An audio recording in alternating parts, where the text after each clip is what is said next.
All right, guys, what's going on? Welcome in. So Connor Hughes of SNY is reporting that Morgan Moses isn't expected to return to the New York Jets in 2025. And, I got to be honest, as much as I love Morgan Moses, I do understand it from his perspective. Because if the Jets are trying to enter this, however you want to describe it, a retooling, a rebuild, long-term kind of play situation with the new regime coming in, would Moses rather, try to shoot for a ring next season, right? Potentially land with a team that has some tackle issues, maybe some tackle depth issues. I mean, who knows how Morgan Moses is actually viewing the situation, but let's just kind of play off this hypothetical, right? Where Morgan Moses is not brought back by the New York Jets. What do we do? Moses was solid for the Jets last season.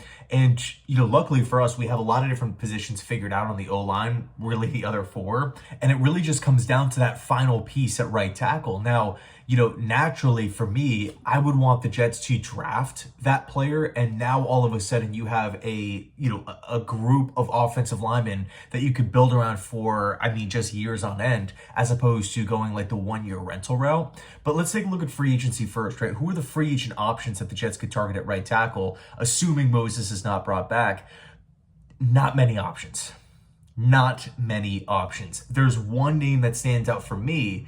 It's Jedric Wills from the Cleveland Browns, and he's bounced around. He's played on both sides of the offensive line. Former top 10 pick, by the way. Man, he looked really, really good his first couple of seasons in the NFL, but then started to tail off a little bit, right? Dealt with injuries, missed time in back-to-back seasons these last 2 years. Now, I do think that there might be a little bit of a bidding war, like a lower tier, lower grade bidding war on Jedric Wills, because he's still, someone who's gone out there and proved that he can play at the NFL level. He had a ton of potential coming out of Alabama, and he's still young enough to, re-find himself, if that makes sense, right? He's still in the stage of his career where he can get back out there and really, I would hope duplicate what we saw over the first 2 seasons. So Jedric Wills is someone who, man, if the Jets can bring him in on a cheap contract, maybe like a 1-year prove-it deal, that would be big time going into the draft, because then you don't even have to worry about it. And I would argue Jedric Wills is probably the most attractive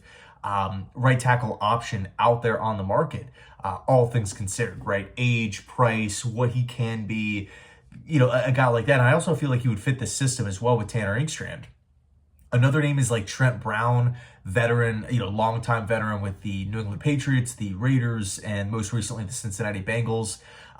The reason why I suggest him is just because of, his run game performance and just his mauling size. To have a guy like that on the right side where you have the other 4 positions figured out. Let's face it, the Jets, it's very, very difficult to have A pluses at every single offensive line position. Look at the Chiefs, right? They made it to the Super Bowl. They won all those games with offensive line issues. Another option is potentially Cam Robinson of the Minnesota Vikings, and before that, the Jacksonville Jaguars.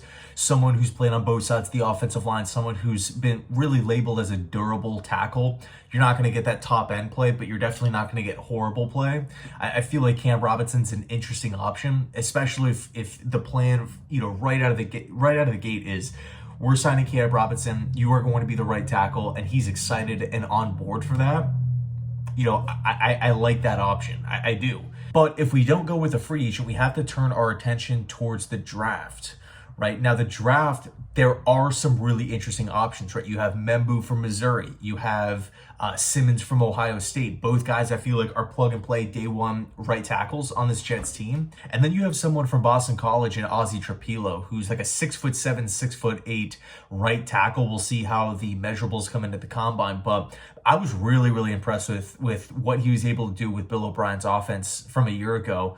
I thought he was like for sure going to be a top end 2nd round pick, but it's looking like he can go anywhere from round 2 to round 3. Man, if he's there in round 3, that would be huge, right? The size, the power, he's quick on his feet for his size, pretty solid in pass pro, but just as a run blocker, he just completely swallows defensive ends and just bullies them.